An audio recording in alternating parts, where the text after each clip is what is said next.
चलिए जी, मैं आपको होस्ट बना देता हूँ इसमें।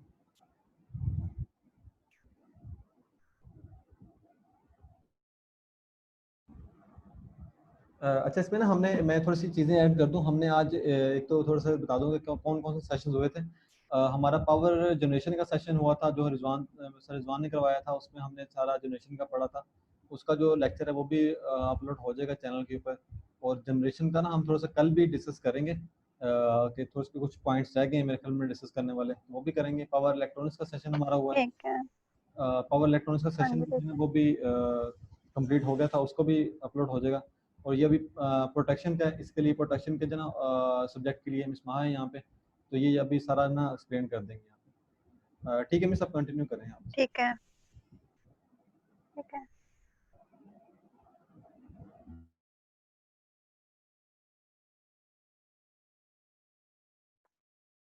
सबसे पहले हमने यहाँ पे डिस्कस करना है कि हम प्रोटेक्शन में क्या कुछ डिस्कस करेंगे। टाइप्स ऑफ रिलेज डिस्कस करेंगे, types of circuit breaker discuss करेंगे। इसके अलावा हम जनरेटर की प्रोटेक्शन, मोटर की प्रोटेक्शन, बस बार की प्रोटेक्शन और सारी चीज़ें डिस्कस करेंगे। तो सबसे पहले हमने ये देखना है कि हमें प्रोटेक्शन की ज़रूरत क्या है। एक्चुअली हमारा जो सबसे पहले जनरेशन होती है वो डिफरेंट वोल्टेजेस पे होती है। उसके बाद हमारी जो डिस्ट्रीब्यूशन हो रही होती है वो 500 वोल्ट पे और 220 केवी पे हो रही होती है। इसके अलावा फिर ट्रांसमिशन 500 केवी और 220 केवी पे हो रही होती है। उसके बाद जो डिस्ट्रीब्यूशन है वो 11 केवी और फिर इस तरह डिफरेंट हो रही होती है। तो जब इस तरह वोल्टेजेस के चेंजेस आते रहते हैं तो उसकी वजह से समटाइम्स डिफरेंट टाइप्स के फॉल्ट अकर होते हैं। इसलिए हमारा क्योंकि इक्विपमेंट्स जो होते हैं वो बहुत कॉस्टली होते हैं, उनकी प्रोटेक्शन के लिए हमें ये डिवाइसेस की जरूरत होती है। तो इसमें ऑपरेटर्स की प्रोडक्शन में ट्रांसमिशन लाइन की प्रोडक्शन आ जाती है, ट्रांसफार्मर की आ जाती है, जनरेटर की आ जाती है, मोटर, बस बार एक्सेट्रा। उसके बाद सबसे पहले हम रिलेज को डिस्कस करेंगे। तो रिले में हम ये करते हैं कि जो रिले होती है ना वो हमारे पूरे प्रोडक्शन सिस्टम का ना ब्रेन होती है। बेसिकली इसने ही डिटेक्ट करना होता है जब भी फॉल्ट आता है हमारे सिस्टम में। तो रिले सर्किट ब्रेकर वैसे तो प्रोटेक्ट करता है, लेकिन जो रिले होती है ना पहले वो फॉल्ट को सेंस करेगी, तो जो वो सिग्नल सर्किट ब्रेकर को देगी तभी वो सर्किट ब्रेकर जो है वो ट्रिप करेगा। आवाज आ रही है?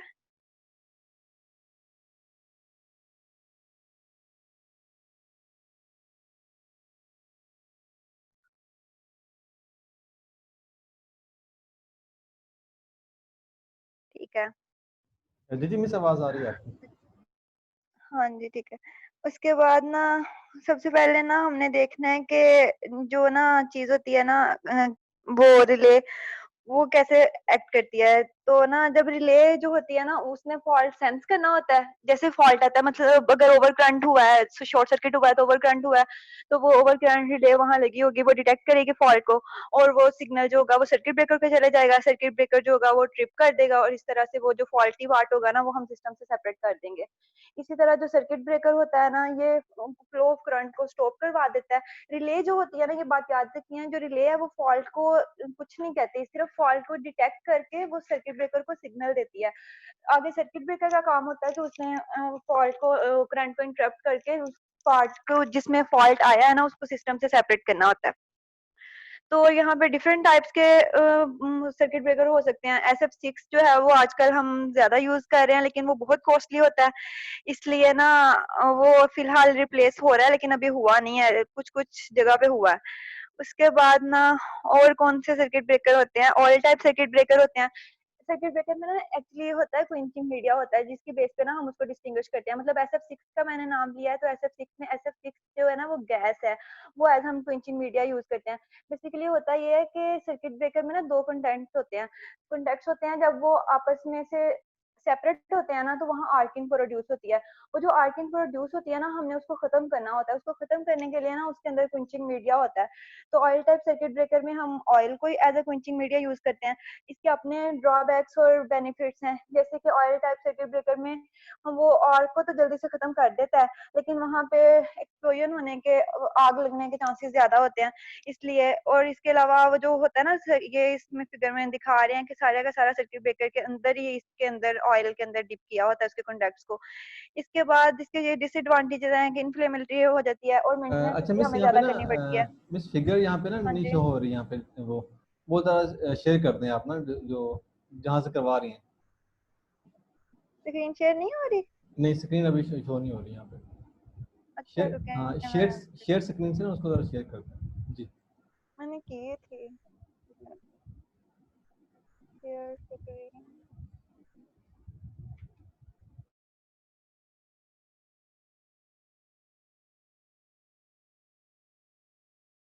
एक मिनट, हुई है?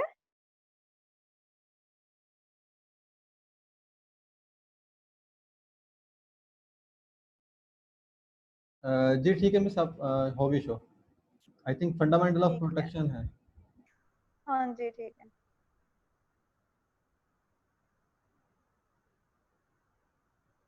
एक मिनट, इसमें मैं पढ़ा रही थी चैप्टर, हाँ ये पढ़ा रही थी। ओके, एक मिनट।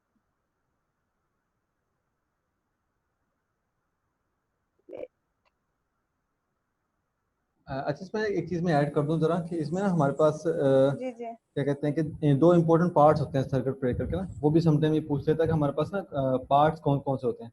यानी कि एक उसमें रिले का हाँ होता है जी। पार्ट, वो ऑपरेशन के लिए होता है, और दूसरा आर्क का होता है।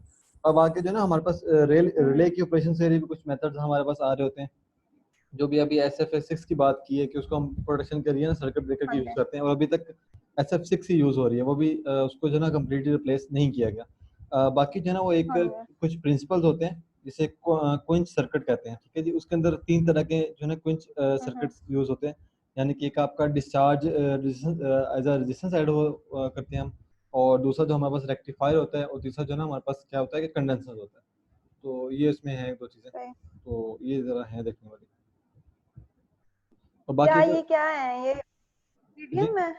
ये मीडियम होते हैं बेसिकली ना सर्किट के अंदर, आर के प्रिवेंटेशन के सही। लिए ना, आर के प्रिवेंटेशन के लिए ये कुछ मीडियम्स होते अच्छा हैं। ठीक अच्छा, है। इसमें ना आइसोलेशन की भी थोड़ी सी होती है बात, कि आइसोलेशन के लिए ना प्रोटेक्शन के लिए उसके लिए भी हम तीन तरह के मीडियम यूज़ करते हैं। यानी कि ऑयल भी यूज़ कर लेते हैं, वैक्यूम भी यूज़ करते हैं, जो अभी आप हाँ डिस्कस जी, कर रहे थे। ये डिस्कस कर रही थी।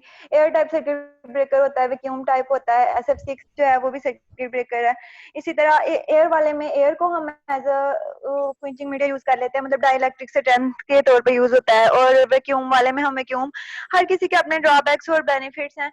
वैक्यूम वाले में ये होता है कि हमें वैक्यूम क्रिएट करना पड़ता है, और थोड़ी सी भी उसमें मतलब एयर वगैरह चली जाए तो वो डैमेज हो जाता है, वो वर्क करना छोड़ देता है। इसके अलावा जो SF6 है उसमें गैस जो होती है SF6 वो कॉस्टली होती है, वो हमें एक्सपेंसिव पड़ता है। एयर टाइप सर्किट ब्रेकर में जो है ये लो वोल्टेजेस के लिए यूज कर सकते हैं हम। तो एयर टाइप सर्किट ब्रेकर का बेनिफिट यही है कि एयर में हमें कुछ भी नहीं करना पड़ता, हम लेस कॉस्टली होता है, इसका ये बेनिफिट है। अच्छा, इसके अलावा ना, हाँ, सर्किट ब्रेकर को ऑपरेट करवाने के ना कुछ मेथड्स होते हैं। सबसे पहले जो होता था ना, पहले जब मतलब इतनी टेक्नोलॉजी नहीं थी, तब हैंड ऑपरेटेड होते थे, मतलब खुद जाके उनको करना पड़ता था, कि ऑपरेट करवाना पड़ता था।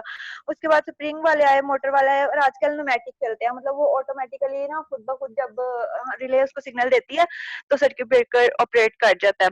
इसके अलावा रिले जो होती है ना, इसके कुछ फैक्टर्स होते हैं जिसपे वो डिपेंड करता है कि एक रिले अच्छी रिले होने के लिए उसके ये कुछ फैक्टर्स हैं, जैसे अच्छा मिस, डिपेंडेबिलिटी है। मिस डिपेंडेबिलिटी का, हाँ यहाँ जी। पे ना कुछ लोग ग्रुप पे मैसेज कर रहे हैं कि वो ऐड नहीं हो रहे यहाँ पे, वो मुझे अगर आप एडमिन बना दें ताकि उनको मैं ऐड कर दूँ साथ साथ ही। स्क्रीन आपकी शेयर रहेगी, मुझे एडमिन बना दें ताकि उनको ना मैं साथ साथ ऐड करता जाऊँ। कौन से किया था आपने मुझे एडमिन? इधर से यहाँ मीटिंग पे, की सेटिंग से? जी जी, यहाँ पे डॉट डॉट शो हो रहा है ना। हम्म। नहीं नहीं, आप वहाँ पे जाए ना जहाँ पे पार्टिसिपेंट्स हैं, पार्टिसिपेंट्स के अंदर होगा।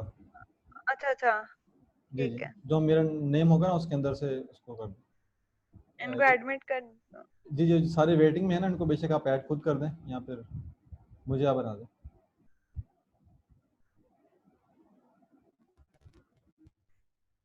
इनको मैं ठीक है, एडमिट ही कर देती हूँ। ठीक है, आप जो है चलें, ठीक है जी, आप ठीक है। कंटिन्यू करें।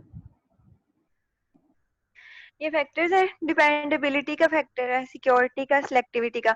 डिपेंडेबिलिटी ये कहती है कि सिस्टम, अगर रिले जो है ना एक अच्छी रिले है, कि मतलब हम उस पर डिपेंड कर सकते हैं, मतलब जब फॉल्ट आया है तो वो ऑपरेट कर जाए, अगर नहीं आया तो वो ऑपरेट ना करे, मतलब हम उस पर डिपेंड कर सकते हैं कि फॉल्ट आने की कंडीशन में हमारी रिले ऑपरेट करेगी, इसको डिपेंडेबिलिटी कहते हैं।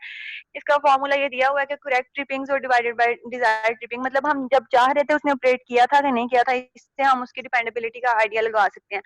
और सिक्योरिटी ये कहती है कि फॉल्स ट्रिपिंग उसकी मेजर करते हैं हम कि कितनी दफा वो फॉल्स ट्रिप की थी, मतलब फॉल्ट नहीं भी आया था इसके बावजूद वो रिले ट्रिप कर गई। और सिलेक्टिविटी जो होती है, सिलेक्टिविटी बेसिकली ये चेक करती है कि जो रिले जिस जोन की थी उसी में ऑपरेट की है। ऐसा तो नहीं हुआ कि किसी और जोन में फॉल्ट आया हुआ था और किसी और जोन की रिले जो है ना वो ऑपरेट कर गई है। और रिलायबिलिटी भी यही है कि करेक्ट ट्रिपिंग्स हमने देखनी होती हैं कि जब फॉल्ट आए तभी वो डिटेक्ट करे, अदरवाइज वो ना डिटेक्ट करे।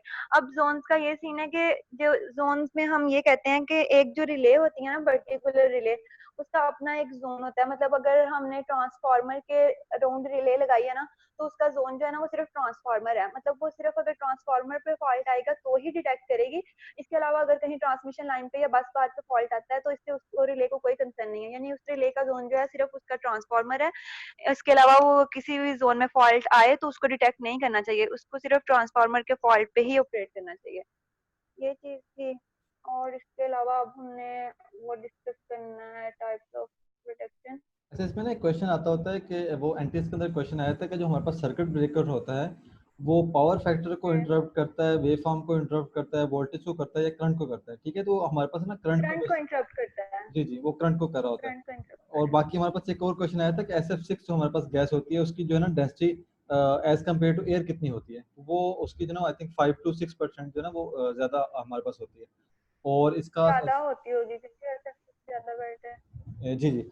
और उसके बाद इसका एक SF6 का एक और क्वेश्चन था कि हमारे पास ये मतलब क्या कहते हैं, टॉक्सिक होती है इसमें या किस कलरलेस होती है या फिर इनफ्लेमेबल होती है। तो ये हमारे पास नॉन इनफ्लेमेबल जो है ना ये SF फ्लेमेबल होते हैं। जी जी। तो ये एक दो चीज़ें हैं इसमें। बाकी इसमें बल्कि एक और क्वेश्चन भी था एयर सर्किट ब्रेकर का। उसमें हमारे पास जो मीडियम होता है ना वो हमारे पास ठीक है। एयर होगा, वो एयर जो है ना SF6 नहीं होगी ना, ऑयल होगा। एयर ही होती है। जी जी। हाँ जी। ठीक है, एयर मैं होती नेक्स्ट करें है। इसमें। ऑयल वाले में ऑयल हो गया एज अ मीडियम, एयर वाले में एयर होगी, वैक्यूम वाले में वैक्यूम होगा, ऐसे फिक्स में ऐसे फिक्स होगी। जी, अगर थोड़ा-सा हम अच्छा, इसको टाइप्स ऑफ डिस्कस भी करें ना रिलेज़ को, क्योंकि रिलेज़ हमारे पास आई थिंक 4 to 5 टाइप्स की होती हैं, डिफरेंशियल और इम्पीडेंस और ओवर करंट। वो भी मैं करने लगी हूँ ना, सबसे पहले ओवर करंट। हाँ जी, करने ठीक है, लगी ठीक। हूँ। जी, जी। तो सबसे पहले प्रोडक्शन में हम फ्यूज यूज करते थे। फ्यूज का ये होता है कि जब फॉल्ट आता है, जैसे करंट इंक्रीज किया एक लिमिट से, तो फ्यूज मेल्ट हो जाता है, हमें हर टाइम हर दफा उसको रिप्लेस करना पड़ता है। लेकिन उसके बाद फिर थर्मल रिलेज आई। थर्मल रिलेज जो थी ना वो टेम्परेचर की बेस पे डिटेक्ट करती थी कि फॉल्ट आया है कि नहीं। हमें पता है कि जैसे फॉल्ट आता है तो वहाँ पे हीट भी प्रोड्यूस होती है, तो उसकी वजह से थर्मल रिलेज जो थी ना वो टेम्परेचर की बेस पे उसको डिटेक्ट कर लेती थी फॉल्ट को। ओवर करंट रिले जो है वो अपने करंट की बेस पे डिटेक्ट करेगी। मतलब हम उसको करंट का एक लेवल दे देंगे कि अगर 5 एम्पेयर से अप हो तो उसने फॉल्ट उसको कहना है तो वो ऑपरेट करवा देगी सर्किट ब्रेकर को। तो ओवर करंट रिले में दो तरह की हम सेटिंग्स कर सकते हैं। एक टाइम सेटिंग करते हैं और एक उसकी प्लग सेटिंग करते हैं।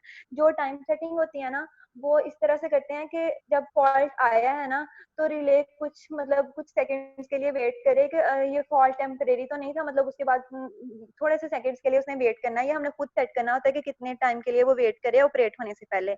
और इसके अलावा प्लग सेटिंग जो है, प्लग सेटिंग का मतलब है कि हमने वो सेट करना होता है कि मतलब कितने परसेंट हम करंट को ना अप हो नॉर्मल करंट से तो उसको ऑपरेट करना चाहिए। तो ये उसका फॉर्मूला है प्लग सेटिंग मल्टीप्लायर का। आई रिले जो है वो नॉर्मल जो करंट पास कर रहा था ना रिले में से, जो फॉल्ट आने पे पास करेगा वो है। और प्लग सेटिंग जो हमने खुद सेट की होती है 0.5 करें या जितने भी करें वो होती है। तो प्लग सेटिंग मल्टीप्लायर हमें ये बताता है कि उसकी एक्सेस कितनी है करंट की। मतलब जैसे यहाँ पे इसने कैलकुलेट करके 10 बताया है ना plug setting multiplier last line में, तो यहाँ से हमें पता चल रहा है कि नॉर्मली वो कहता है कि करंट जो पास कर रहा था 1 एम्पेयर था, फॉल्ट आने पे कहता है कि 5 एम्पेयर पास किया। तो प्लग सेटिंग मल्टीप्लायर उस करंट की जो फॉल्ट आने पे पास किया है ना उसकी सिवियरिटी के बारे में बताता है कि कितना स्फीयर था। ये एक फॉर्मूला है।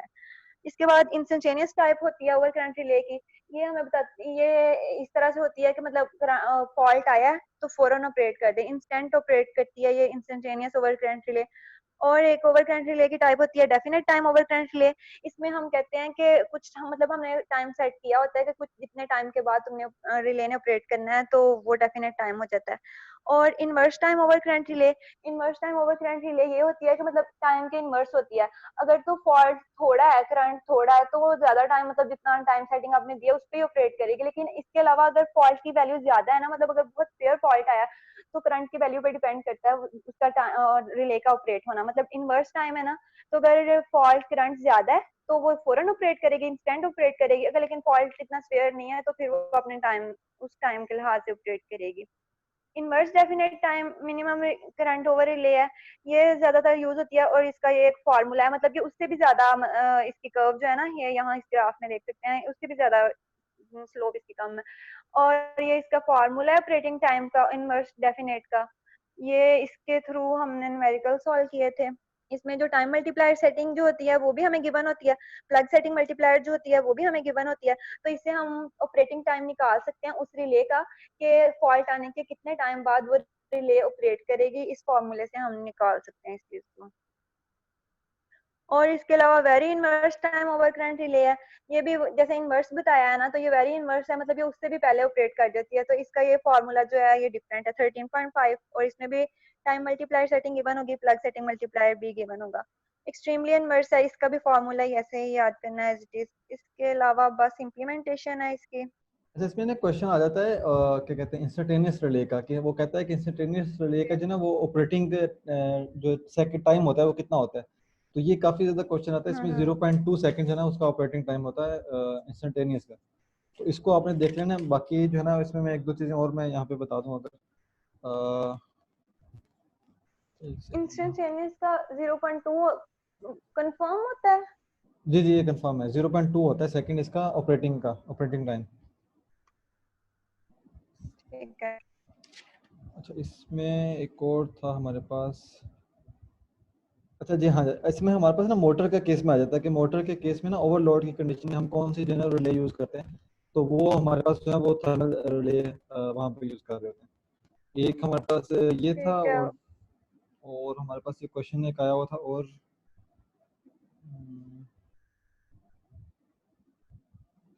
ठीक है। अच्छा, डेड टाइम का थोड़ा सा आया था, वो मुझे डेड टाइम का इतना आइडिया नहीं है। अगर वो आपको आइडिया हो तो वो क्या? जरा। डेड टाइम है यहाँ पे कोई? वो प्यास में बहुत ज्यादा क्वेश्चन रिपीट होके आता है। डेड टाइम कैलकुलेट करना होता है हमने बेसिकली। रिले का डेड टाइम? नहीं, सर्किट ब्रेकर का ना डेड टाइम होता है कुछ। तो वो डेड टाइम मेरे ख्याल में वो टाइम अच्छा, होता है हाँ जी जी। हाँ हाँ। वो बेसिकली डेड टाइम ये दो होता है टाइम थे सर्किट ब्रेकर के। जी। एक मिनट में देखती हूँ। अच्छा, जहाँ तक मुझे आइडिया ना डेड टाइम का, ये बेसिकली ना सर्किट ब्रेकर में कुछ आर्किंग टाइम होता है, डेड टाइम होता है, इस तरह ना जी फॉल्ट जी, वही क्लियरिंग दे टाइम। बताने लगे थे। वो फॉल्ट की वो टाइम था कि मतलब था। जी जी जी।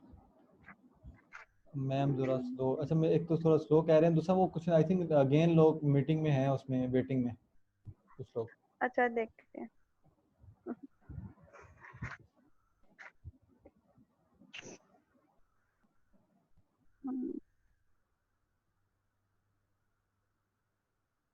मिस अगर बुक मैं शेयर कर दूँ, मुझे आप दे दें। सेंड कर दूँ? जी भेज देती हूँ। जी जी, मुझे सेंड कर दें, मैं उसको शेयर कर देता हूँ। मैं कर, एक मिनट रुकें फिर। उसमें मुझे चैप्टर बता दें जो भी हम डिस्कस कर रहे हैं ना, ताकि उसको फिर मैं यहाँ पे शो कर दूँ। अच्छा, मैं करती हूँ।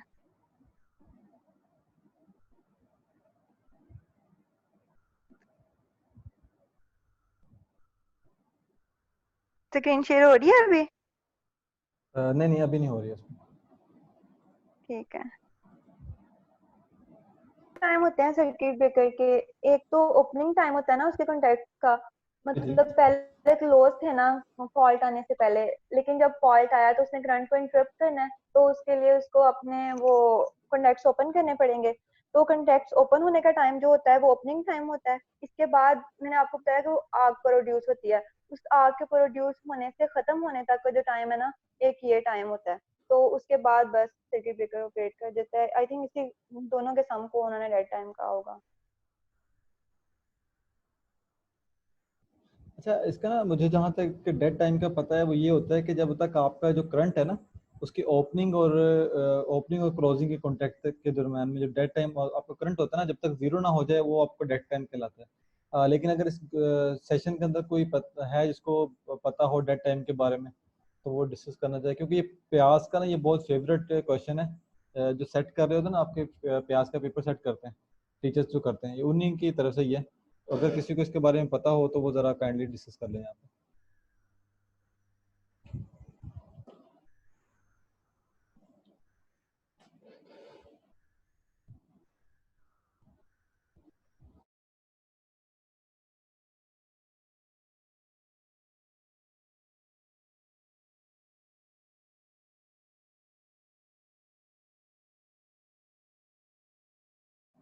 ठीक है, बस नेक्स्ट कंटिन्यू करें आप। ये डिफरेंशियल रिले, ये भी डिफरेंशियल प्रोटेक्शन है, और ये ना ये भी वो ये ना वो उस पर्पज के लिए यूज होती है जिसके दोनों साइड्स ना क्लोज हों। डिफरेंशियल प्रोटेक्शन में हम ये चीज देखते हैं, एंटरिंग करंट और लीविंग करंट देखते हैं। हमने उन दोनों का डिफरेंस देखना होता है। अगर तो एंटरिंग करंट और लीविंग करंट का डिफरेंस जो है वो 0 हो, तो इसका मतलब है उसके अंदर कोई फॉल्ट नहीं है। लेकिन अगर एंटरिंग साइड का करंट और लिविंग साइड के करंट में कोई वैल्यू आ जाए जब हम उनका डिफरेंस लें, तो इसका मतलब फॉल्ट अकर हुआ है।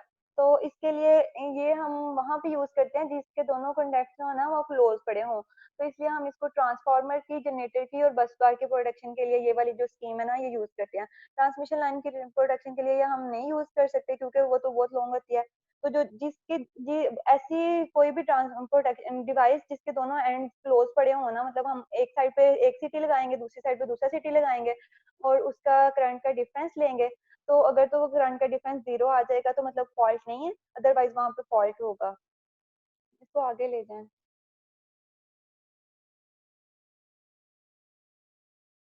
पेज नीचे कर दें।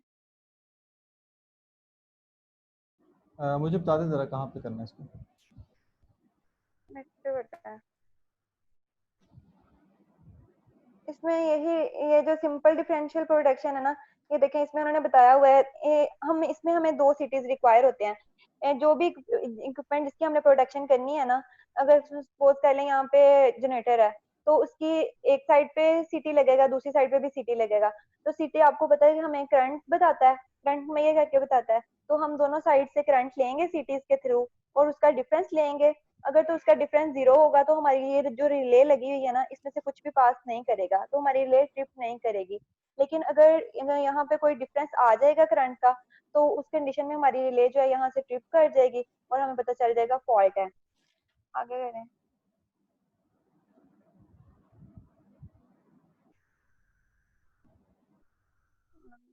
हाँ, एक ये होता है कि इंटरनल फॉल्ट और एक्सटर्नल फॉल्ट होता है।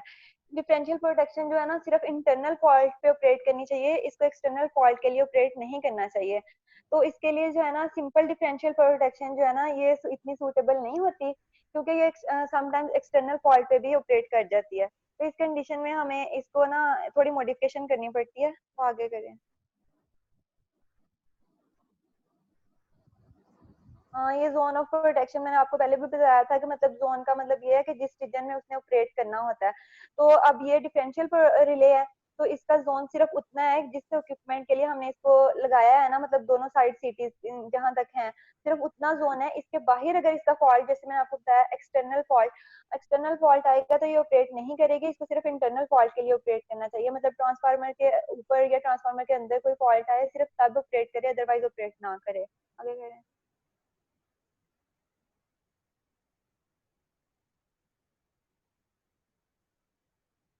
हाँ, ये देखें थोरो फॉल्ट स्टेबिलिटी, तो ये होता है कि एक्सटर्नल फॉल्ट पे कब तक ये ऑपरेट नहीं करती। नॉर्मली तो ये रिस्ट्रेन ही करती है जब तक उसका प्लग सेटिंग के करंट से वैल्यू कम होती है। लेकिन समटाइम ऐसा होता है कि जो बाहर वाला फॉल्ट होता है उसकी वैल्यू इतनी बढ़ जाती है कि जो हमारी रिले का हमने उसको करंट दिया होता है ना, तो मतलब अगर 2 एम्पेयर तक फॉल्ट करंट ना आए, तुमने ऑपरेट नहीं करना, तो उससे भी वैल्यू ज्यादा हो जाती है। ये ग्राफ से हमें शो हो रहा है कि अगर एक्सटर्नल फॉल्ट करेक्टरिस्टिक्स वाला जो ग्राफ है, इसमें अगर उसके फॉल्ट करंट की वैल्यू इतनी ज्यादा बढ़ जाए कि उसकी प्लग सेटिंग की वैल्यू से भी ज्यादा हो जाए, तो फिर हम उसको नहीं कर सकते। मतलब वो उस फॉल्ट पे, एक्सटर्नल फॉल्ट पे भी फिर ऑपरेट कर जाएगी। तो इस कंडीशन से बचने के लिए हम इसमें मॉडिफिकेशन करेंगे। आगे करें। हम 2 वाइंडिंग इसमें एक्स्ट्रा इंट्रोड्यूस मिस करवाएंगे। आप जरा चेंज करके देखें इसको, स्लाइड चेंज हो रही है आपसे? नहीं, आगे तो नहीं हो रहा। ठीक ये है, रहने दें, आगे करें। परसेंटेज डिफरेंशियल ले आएगी वहां से। हाँ जी है। इसमें हम परसेंटेज नीचे करें डायग्राम पे।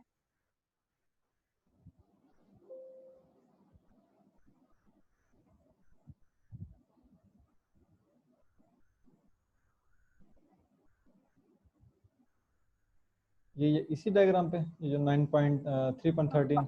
हाँ जी, यही वाली है। ये देखें, इसमें हमने क्या किया है कि हमने परसेंटेज डिफरेंशियल रिले बनाया है इसको। जो नॉर्मल रिले थी उसमें सिर्फ ये सेंटर वाली एन नॉट वाली एक वाइंडिंग होती थी रिले की। अब हमने इसको परसेंटेज डिफरेंशियल रिले बनाया, तो इसमें हमने ये रिस्ट्रेनिंग कॉइल्स ऐड की हैं, दो, NR/2 और NR/2 दोनों साइड्स पे।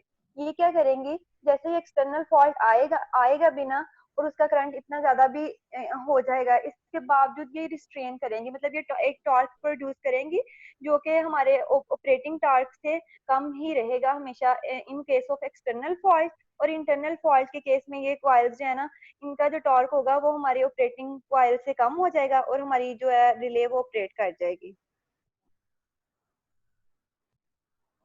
नहीं हो रहा मुझसे तो। मिस मैंने आपको आई थिंक कंट्रोल दे दिया अभी।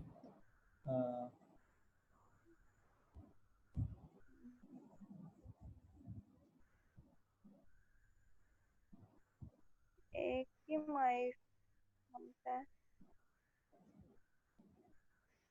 आप आई थिंक उसको ना कर सकते हैं PDF को ऊपर नीचे।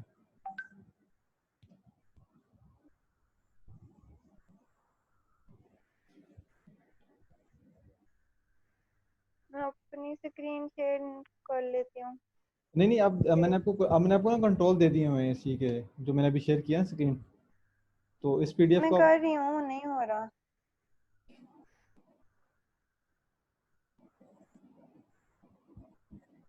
नेक्स्ट पेज पे नहीं जा रही।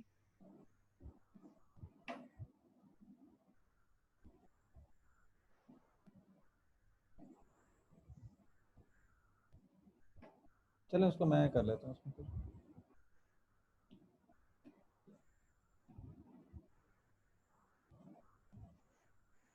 ठीक है, डिफरेंशियल ले हो गया ये आपका। दो चीजें थी। डिफरेंशियल रिले में यही है कि हमने दोनों साइड्स पे उसके सीटीज लगाए होते हैं, और ये इस पर्पज के लिए यूज होती है कि जब प्रोटेक्टिव डिवाइस जो है ना उसके दोनों एंड्स क्लोज पड़े हों, हम दोनों साइड से सीटीज लगा के उसके करंट का डिफरेंस लेंगे। अगर करंट का डिफरेंस 0 आएगा तो फॉल्ट नहीं है, अदरवाइज फॉल्ट होगा। और ये सिर्फ इंटरनल फॉल्ट के लिए ऑपरेट करनी चाहिए, एक्सटर्नल फॉल्ट के लिए इसको ऑपरेट नहीं करना चाहिए। और एक्सटर्नल फॉल्ट के केस में अगर ये ऑपरेट करती है तो उसके लिए हमने थोड़ी मॉडिफिकेशन की है।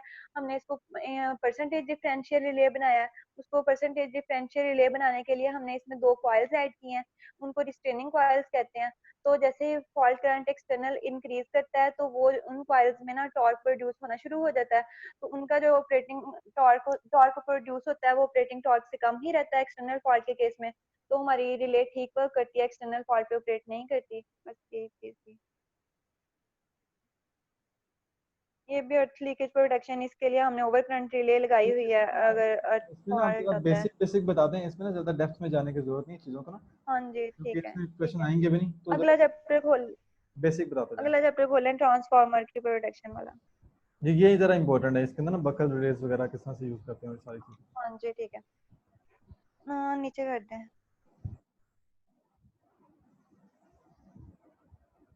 नीचे।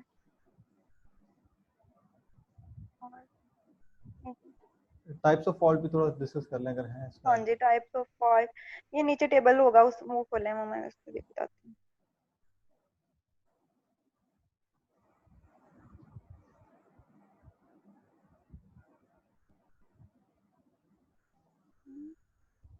पेज नंबर नहीं मुझे नहीं, बता, यहाँ नहीं। एक पेज नंबर बता दें बस मुझे, हम्म, ताकि मैं पेज नंबर पे तो चलूँ। काम करो। ठीक है।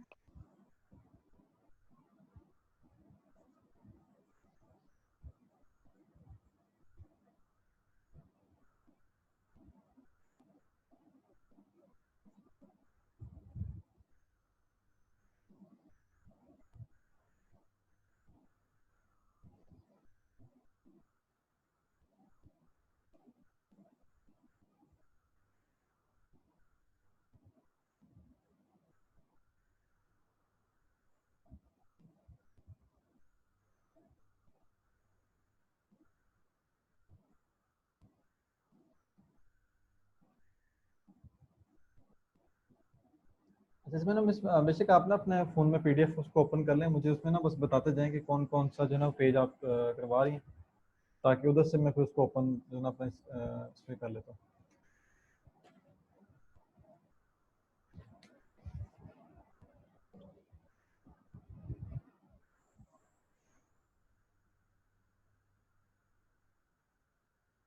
सबसे पहले जो मोस्ट कॉमनली फॉल्ट आते हैं ट्रांसफार्मर में वो वाइंडिंग टू कोर फॉल्ट होता है, जो कि इंसुलेशन वीक हो समटाइम्स तो उसकी वजह से आ जाता है। उसके बाद फेज फॉल्ट आता है इन ट्रांसफार्मर में, लेकिन वो रेयर होता है। तो इसके अलावा वेरिएशन ऑफ फॉल्ट करंट आती है विद वो ट्रांसफार्मर में। तो हम उसको उसके लिए ना ओवर करंट रिले नहीं यूज कर सकते, क्योंकि वो समटाइम्स डिफरेंट एक्ट करती है। वो फॉल्ट पे डिपेंड करता है कि हाँ, ओवर करंट रिले में एक ये बात थी कि हम उसको प्रेफर क्यों नहीं करते, इसलिए कि ओवर करंट रिले की जो रीच होती है ना वो फॉल्ट की टाइप पे डिपेंड करती है। मतलब अगर single line to ground fault आएगा तो वो और तरह से बिहेव करेगी, अगर थ्री फेज फॉल्ट आएगा तो और तरह से बिहेव करेगी, इसलिए हम उस पर रिलाई नहीं कर सकते। इसके अलावा वो सोर्स की इम्पिडेंस पे भी डिपेंड करती है। अगर सोर्स की इम्पिडेंस ज्यादा होगी तो उसकी रीच कम हो जाएगी, अगर सोर्स की इम्पिडेंस कम होगी तो उसकी डिटेक्ट करने की कैपेसिटी ज्यादा हो जाएगी। सबसे पहले इसमें हम ट्रांसफार्मर में over current relay protection use करते हैं, लेकिन ये इतनी रिलायबल नहीं होती।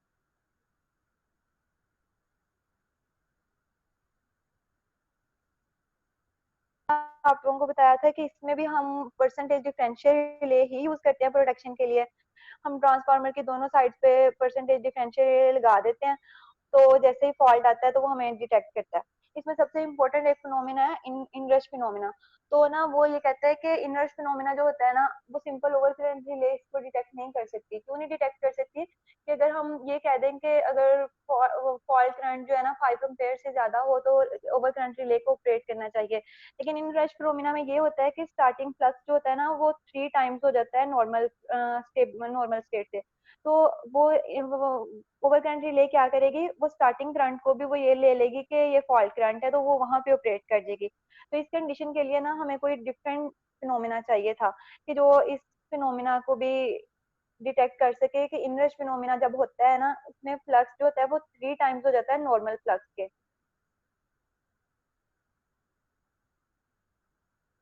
तो उसके लिए हमने क्या किया कि परसेंटेज डिफरेंशियल रिले ही यूज किया है, लेकिन उसमें हमने अब कहा है कि हार्मोनिक्स को ना हमने रिस्ट्रेन करना है। हार्मोनिक रिस्ट्रेन इसलिए करने हैं कि हमें पता है जो नॉर्मल फॉल्ट करंट होता है ना उसमें सिर्फ ना मेन जो फंडामेंटल कंपोनेंट होता है वही प्रेजेंट होता है, जबकि जो इनरश फिनोमिना है ना उसमें हार्मोनिक्स प्रेजेंट होते हैं। तो हम ये डिस्टिंग्विश कैसे कर सकते हैं कि ये फॉल्ट करंट है कि नहीं है, ये with the help of harmonics कर सकते हैं। Page number 101।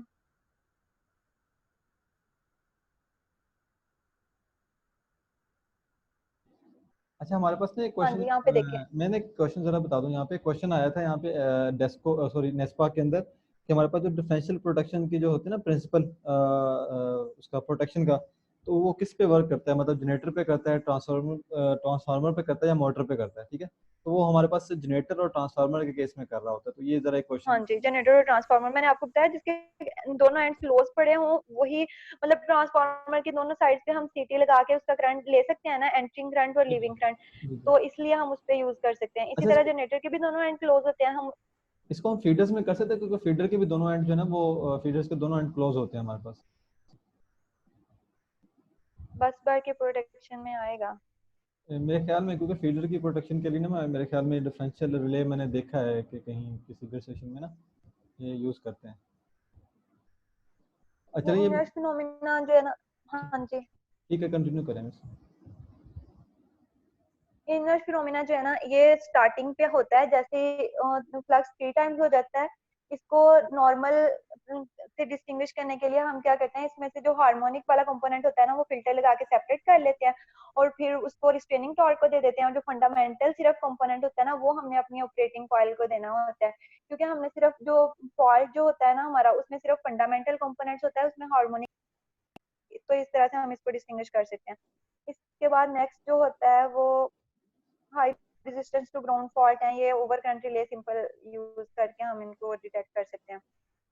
नेक्स्ट इंपॉर्टेंट जो है 4.9104 पेज पे इंटरटर्न फॉल्ट आते हैं ट्रांसफार्मर में। ये ऐसा फॉल्ट है जो कोई भी चीज डिटेक्ट नहीं कर सकती, ना तो इसको ओवर करंट रिले डिटेक्ट कर सकती है ना ही इसको डिफरेंशियल रिले डिटेक्ट कर सकती है। डिफरेंशियल रिले क्या करेगी, सिर्फ इनकमिंग और आउटकमिंग करंट चेक करेगी, और जो ओवर करंट रिले होगी वो सिर्फ तब ऑपरेट करेगी जब करंट एक लिमिट से ज्यादा हो जाएगा। इंटरटर्न फॉल्ट क्या होता है? इंटरटर्न फॉल्ट ये है कि जब ना ट्रांसफार्मर की इन साइड जो वाइंडिंग्स होती है ना उसको वो वाइंडिंग्स आपस में दो वाइंडिंग शॉर्ट हो जाए, उस केस में जो फॉल्ट आता है ना वो इंटरटर्न फॉल्ट होता है। तो इस केस में हमें अपेरेंटली तो नजर नहीं आ रहा होता कोई फॉल्ट है, लेकिन इंटरनल में वहां पे ये देखें, यहाँ उन्होंने बताया हुआ है बहुत ज्यादा करंट फ्लो कर रहा था, लेकिन इसके बावजूद हमें आउटसाइड वहां जीरो ही शो हो रहा था, कोई करंट नहीं शो हो रहा था, लेकिन अंदर फॉल्ट आया हुआ था। तो इस कंडीशन में हमने क्या करना है, इसको प्रोटेक्ट करने के लिए हमारे पास आएगी बुकल्स रिले आएगी, क्योंकि ये सिर्फ हीट को रिड्यूस करेगा, यहाँ पे करंट में इतना डिफरेंस नहीं आता, इसलिए हम इसके लिए ना डिफरेंशियल रिले यूज कर सकते हैं ना ओवर करंट रिले यूज कर सकते हैं। इसके लिए हम यूज करेंगे बुकल्स रिले। ये इंसिपिएंट फॉल्ट इन्होंने लिखे हुए हैं कि वो फॉल्ट्स होते हैं जो हमें मतलब अपेरेंटली इतने डेंजरस नजर नहीं आते, लेकिन वो होते हैं। इस केस में हम क्या करते हैं, बुकल्स रिले यूज करते हैं। ये मेजर रिले है ट्रांसफार्मर की, ये उसके ऊपर ही लगी होती है ट्रांसफार्मर के। अच्छा, इसके लिए उन्होंने कहा है, ये उसकी डायग्राम दी हुई है। एक्चुअली इसमें होता ये है कि व्हीकल्स रिले में ना ऑयल होता है, तो जैसे ही कोई हीट प्रोड्यूस होती है ना, तो उसकी वजह से अंदर गैसेस प्रोड्यूस होती हैं, प्रेशर ज्यादा होता है, और जो होता है ना ऑयल, यहाँ से मेन टैंक से ना, ये इसका जो बड़ा है ये इसका मेन टैंक है, मेन टैंक से ना वो कंजर्वेटिव टैंक में जाता है। जैसे ही हीट प्रोड्यूस होगी, कोई इंटरटर्न फॉल आएगा, तो ये जो यहाँ से ऑयल है ना, ये कंजर्वेटिव टैंक में मूव करेगा। तो यहाँ हमें नजर आ रहा है कंजर्वेटिव टैंक और मेन टैंक के बीच में ना बुकल्स रिले लगी हुई है। तो जैसे ही कोई हीट वगैरह अंदर प्रोड्यूस होती है तो बुकल्स रिले ऑपरेट कर देती है। अच्छा मिस, इस तरह से कि सेशन ना, आई थिंक ये इसका टाइम खत्म हो रहा है। मैं नेक्स्ट जो है उसका मीटिंग का लिंक शेयर कर देता हूँ ग्रुप में, तो वो जो है ना उसमें फिर आप जो बाकी सेशन उसमें कर लेते हैं जितना रिमेनिंग रहेगा ना।